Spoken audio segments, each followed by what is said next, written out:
Hi everybody, it's Jen. Welcome back to my channel, Hallmark Plus More, where we watch and talk about shows, movies, mysteries, Hallmark ornaments, and anything else that floats our boat. So today I'm going to be reviewing Tracker Season 2, Episode 15. So before I get into the review, I just want to say thank you to everybody who likes my videos, subscribes to my channel, leaves me comments. I appreciate it so much. If you have any comments or questions about this episode, you can definitely leave them below. I love interacting with everybody and I read all my comments. So getting into this episode, they show a flashback at the beginning of the episode of old cases, one showing Helen as a detective Coulter worked with, and also a flashback of the case that he worked with Billy. So I'm like, okay, why are we seeing these flashbacks? And we realize as we get into the episode that both of those people are he's working with them again. So you see in the first scene, you see a woman prisoner in the back of a prison van being transported, to another facility. And I'm like, okay, she's gonna get out. They're on this kind of dirt road, or a road where there's not a lot of traffic, just a side road, and it's dark, and there's two guards. One's driving, one's in the passenger seat, and you have one prisoner in the back. So I'm like, okay, obviously that's how it starts. And of course it's right. She fakes being sick. They pull over, she beats up one of the guards, and you see the other guard kind of call it in, and then you don't see anything. And you find out the next day that, the prisoner beat up one guard who's, I think, in the hospital, and then she takes the other guard hostage. So the guard that she takes hostage, the driver, her name is Rachel, and she is the niece of Helen, the detective. So that's kind of how Coulter gets involved with the case. Helen's like, can you do me a favor? My niece has held hostage from this woman prisoner. She's serving 26 years. Her name's Christine. She killed two people in a robbery. Like, this is a serious felon here, and she's basically held hostage the prison guard who is my niece. So throughout the episode, you find out Helen is protective of her because when she was younger, she kind of fell in with the wrong crowd, and Helen actually got her the job at the prison. So she's very concerned for her niece. And of course, Coulter, being a nice guy, of course, he's going to take the case. So basically, they're on the lookout for Justine, who is the prisoner, and Rachel, who's held hostage. They can't really hitchhike or, carjack anything because they have a hostage. So you think they're on foot, right? So they call cousin Randy and they ask him to get footage because there's like a gas station or rest stop a mile away. And so, he does what he does. Cousin Randy's awesome at that. And he gets footage of a possible lead. So, that's good news. And then they talk about Bobby, which I love because, if you've seen my videos, I talk about Bobby in every episode. I hope he comes back. I love Bobby. He has such a bubbly personality, and I just love the way he banters with Coulter. Now, I love cousin Randy too. We saw in the last episode, he's very concerned for Coulter. So, I mean, if Bobby doesn't come back, I'm fine with cousin Randy because he has that same respect and care for Coulter that Bobby had. But thank you, CBS, for talking about Bobby because I think a lot of the fans, myself included, want to know what's going on. So they just talked about, his character having a hard time after his friend's funeral, and he's needing some time. And Coulter even said, I texted him, he hasn't texted me back. So cousin Randy, is looking out for Bobby as well. But I like that they took, 2 or 3 minutes, maybe 5 minutes to talk about Bobby, which I thought was awesome because, like I said, I feel like, myself included, we kind of want to know what's going on, and you haven't really told us anything. The beginning of the season, we kind of found out that Teddy wasn't coming back, right? And they kind of left that open, but they didn't really talk much about her. So I'm really glad they're kind of talking about Bobby, and hopefully that means he's going to be back. So we will see. But thank you, kudos for bringing him up in the episode because you're answering some questions we kind of want to know. So I'm hoping that gives us some hope that he comes back. We'll just have to wait and see. But thank you for giving us that scene. So they track down the Jeep that Cousin Randy, looked into, their lead, and it goes into the woods. As they're walking in the woods, they find this old kind of like war shelter that is underground. So it's not one of those things that you just stumble upon. So now they're going to look into the company that owns the property because if they were going there on purpose, somebody had to have known it was there. So Cousin Randy is looking into who owns the property. In the bunker, they see an open safe. So now they're like, okay, they're after money, right? And so now they find a local, like a piece of paper with a local phone number in the pocket of something or somewhere in the bunker. So now Randy's trying to track the phone number, but also who owns the land. So they find out the phone number leads back to the prison. So they're like, okay, you know what I mean? This prison break was planned. Somebody from the prison knew about it. So we need to find out more about Justine, right? Because we're worried for Rachel's life. She's killed two people. So that's where Billy comes in. You've seen Billy in previous episodes. I feel like they both owe each other. Coulter does things for Billy, Billy does things for Coulter. But honestly, I think the Billy character is, she's a strong woman, but she's very self-absorbed in my opinion. She has screwed over Coulter more than one occasion to get the reward money. So even though she's nice and she's kind of been this back and forth flirtatious love interest for Coulter, I don't really trust her either. She's kind of stabbed in the back a few times. However, she's very smart. She's very keen. She's very good at what she does. So if you need backup, I mean, she can handle herself. She's a very strong woman. So basically, Billy goes in undercover at the prison, which scares me. I personally have never been in prison. But when I see people go undercover at prisons, I get nervous because, you don't know what goes on there, but I know there's shady stuff that goes on there. I know there are prison guards that are bought. In real life, it happens. There's dirty and shady people in every single profession in America, whether we want to believe it or not. So, I was like nervous. What's going to happen? I know Billy is strong. I know she can take care of herself, but I got a little nervous when she went undercover at the prison. But it worked out. She found out information. So there's an older woman at the prison, and they call her Mama. Mama Roach. Sorry, I had to look at my notes. And she kind of runs the show there, right? So obviously they're going to test Billy, right? So somebody gets into an altercation with her, and of course she beats them up and proves herself, so to speak. So now she has to go talk to Mama Roach.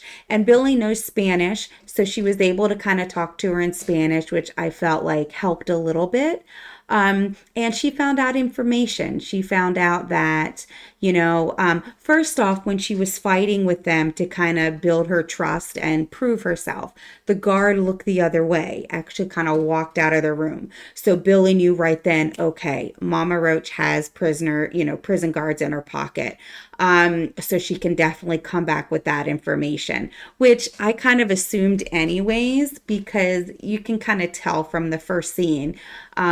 If Rachel the hostage isn't in on it, then the prisoner obviously knew when to fake being sick, and she knew something about the route.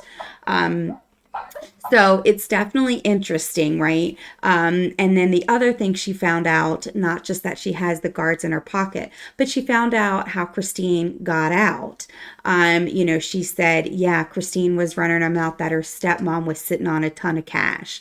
So it's implying Mama Roach helped her escape, so to speak, to get the money, and she has to pay Mama Roach back, or a portion of it for getting out. So, yeah, so I mean, Billy, and then they start, they pull out a shiv and they're trying to fight her or kill her. So, obviously, she gets out. So, Billy went undercover in the prison and she got the information she needed, as scary as it was. I'm just glad it worked out and she got out safe. But yeah, that's a pretty big favor to go undercover in a woman's prison. Um, so definitely got the information there. So now we know what they were going after. We figured it was money because remember in the bunker, the safe was open. And then they show the actual scene and you find out Rachel is in on it, right? Because they go there and there's not enough money. And so Rachel's like, well, where's the rest of the money? And Christine's like, I don't know. I was told it was going to be here. I don't want to bring my family into it. And then all of a sudden you find out Rachel's kind of the bad guy, even though she's the prison guard that supposedly is held hostage. She's like, well, you are going to get your family involved. And then she makes a phone call to Mama Roach. And of course, she can't have cell phones in prison, but she kind of has her connections, right? And Rachel tries to threaten Mama Roach, I can make your life miserable in prison. And Mama's like, really? Because she has other guards under her belt. So I was kind of surprised by that. I thought Rachel might have been in on it, but I thought she was coerced. And it turns like she's one of the instigators, right? She actually tried to threaten Mama Roach. I know Mama Roach is a prisoner, but she has a lot of clout, right? She's got a lot of pull. So I still thought it was kind of, ballsy for her to say that.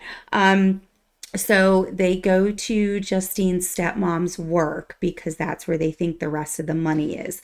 So Rachel basically is saying to Justine, like, you got to find this money. And on their way out the door, they go to a car shop because they need a car, right? They're on foot.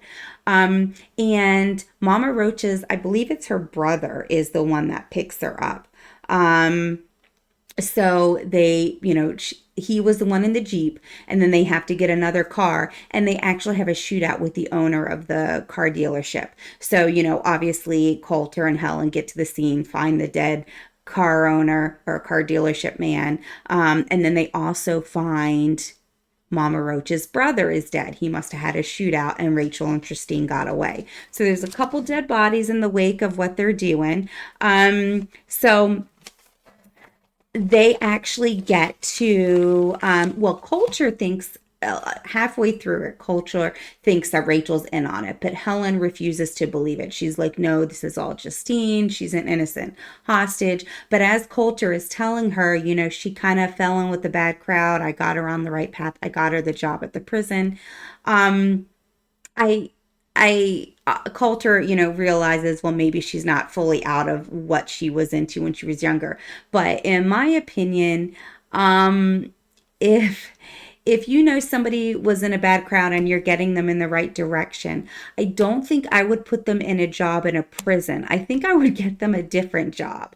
I understand it's steady work, but I can definitely see how, Rachel was with the bad crowd and now she's a prison guard, and it's very easily to get distracted and get, you know what I mean?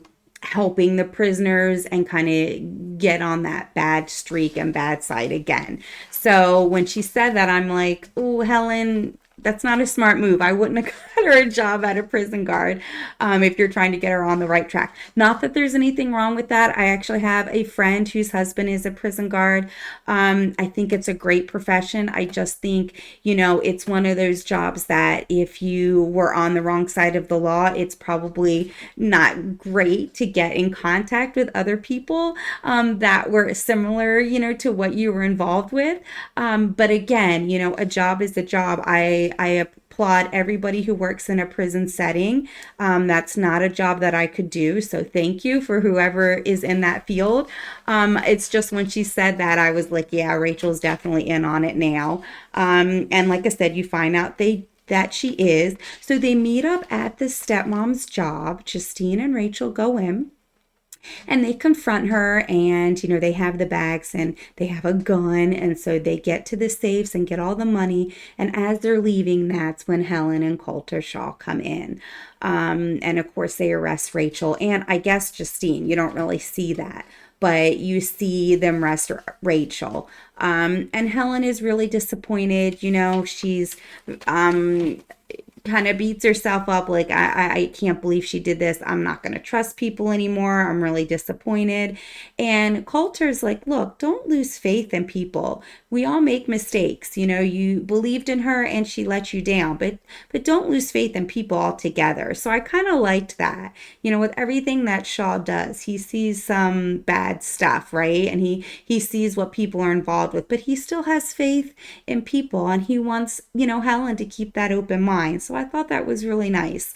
And then at the end, of course, Shaw goes to see Billy, who is in a hotel room, right? Because she came to help. She's in a robe, and Shaw brings her favorite wine, and they start, kind of talking close, and they say, oh, I'm sorry I put you in that position. And then they kiss, and I'm like, okay. And then she drops her robe, and you're like, all right, so that's how the scene ends, right? I'm not upset with that. Like, we know that Shaw's been in a relationship with Billy or had these one night stands, and they kind of have this on again, off again kind of relationship. And I'm fine with that because I like Billy. I just prefer long term for him to be with Rennie. But I want it to be a slow burn kind of thing. I don't want them to get together right away. I like the banter that Rennie and Coulter have. So I'm fine if he wants to get with Billy every now and then, you know what I mean? And then in a couple seasons down the road, get with Rennie. I'm fine with that. I just, I like the Billy character. Obviously, if you haven't known or you don't know, Billy is Justin Hartley's real life wife. So anytime Billy comes on set, which I'm sure we're going to see more of her, is because, they are married and obviously they enjoy working together and acting together. So it's always nice to see Billy because I love her character. I do think she's a little self-centered and she's kind of stabbed Coulter in the back, like I mentioned earlier. But she's a strong woman. She's in a profession that there's not many women in, right? So that part I like. I want to stand up for women in positions and doing things, that are mainly men. So I applaud her for what she does. So I like that she's in a lot of episodes too. And I like that they're married in real life just to see them on screen together. Next week, I think, is interesting too. The preview shows that he's in a snowstorm on a mountain, and he's kind of stuck in the snowstorm. So that's going to be interesting.